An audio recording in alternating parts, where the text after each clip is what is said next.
give it up for Mr. John Blair. Yeah. The hardest working man in Sedona.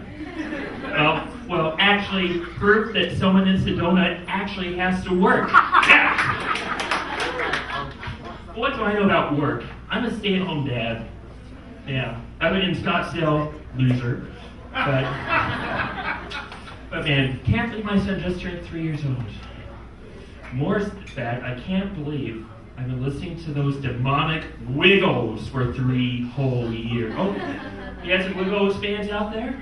Yeah. Well, did you know that they actually originated they were actually an adult rock band in the 80s called the Cockroaches? Yeah. So my son is essentially listening to 80s stoners, which kind of answers some questions. Like, for example, why the blue wiggle always has the munchies? Why the purple wiggle is always falling asleep? And how on earth they could do a song about bestiality for kids? You know what? You gotta do the monkey. Isn't how we got HIV? You gotta do the elephant. Is that even possible? I better be a parent and turn that junk off. But it's a good way to kill 20 minutes, so I don't. But anyway, it also got me thinking though, what if what happened to the Wiggles happened to some of my favorite artists of the past? That their careers hit so far to the bottom that they had to resort to doing kids' music. Well, here are a few examples. First, Kurt Cobain of Nirvana fame.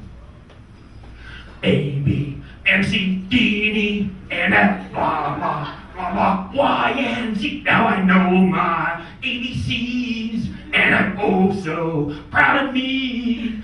I'm so loud and so coherent. I just gotta tell my parents, Mom! You better, Sonny! You're 26 freaking years old! Leave me alone! Or Jim Morrison of the Doors fame. If he was hired by the Boy Scouts of America to do an album. Come on, Timmy, light the fire. Come on, Timmy, light the fire. Don't say your kerchief on fire.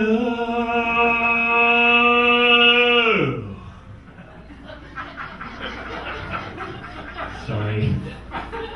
And last, and well, quite possibly least, what if Garth Brooks had to do an album about sex ed for boys?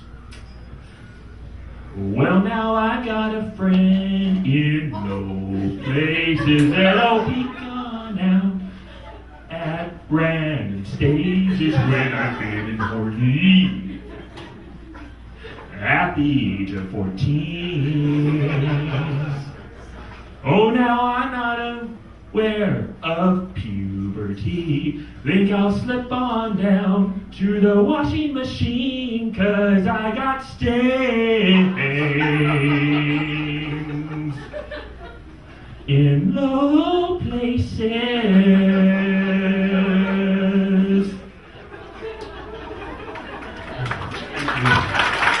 Thank you. But now to get serious for a moment.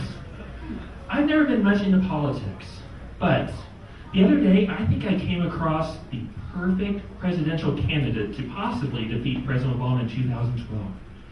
It happened when I was watching a Dallas Cowboy football game, and they showed George W. Bush sitting next to possibly our next president of the United States, John Madden, 2012. You know, I cannot believe that the thought would not have crossed John Madden's mind when you're sitting next to George W. Bush. Hey, if this guy could do it for 8 years, no reason I couldn't do it.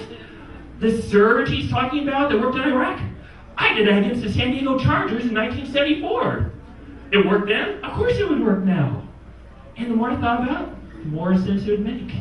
He always loved to run right down the middle, not too far to the left, not too far to the right.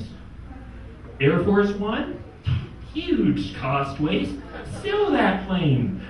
Everyone knows that John Madden fears flying more than anything. And if we do need to send the president abroad, just send Frank Caliendo. They won't know the difference.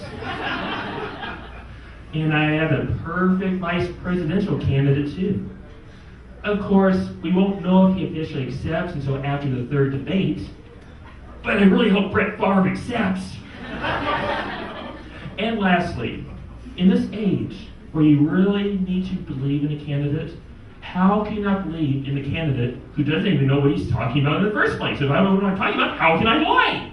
John Madden 2012. Think about it. Thank you very much. I'm Paul Whitman.